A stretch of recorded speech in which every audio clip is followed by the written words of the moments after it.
அஷ்யூரன் நிறுவனத்தின் இந்தியாவின் முதல் உலகளாவிய திறன் மையத்தை சென்னையில் நிறுவுவதற்கு முதலமைச்சர் மு.க.ஸ்டாலின் முன்னிலையில் புரிந்துணர்வு ஒப்பந்தம் மேற்கொள்ளப்பட்டது.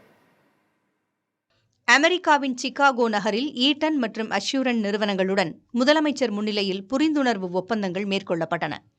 இதில் சென்னையில் தற்போதுள்ள ஈட்டன் நிறுவனத்தின் உற்பத்தி மையத்தை விரிவாக்கம் செய்ய ஒப்பந்தம் செய்யப்பட்டது.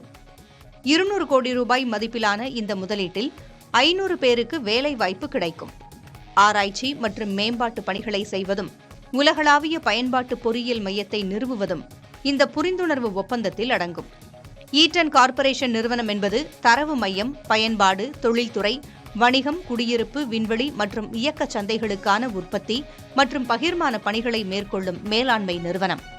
இதேபோல் முக்கிய சந்தை காப்பீட்டு திட்டங்களை வழங்கும் அஷ்யூரன் நிறுவனத்தின் இந்தியாவின் முதல் உலகளாவிய திறன் மையத்தை சென்னையில் நிறுவுவதற்கான மற்றொரு புரிந்துணர்வு ஒப்பந்தம் முதலமைச்சர் மு.க.ஸ்டாலின் முன்னிலையில் மேற்கொள்ளப்பட்டது.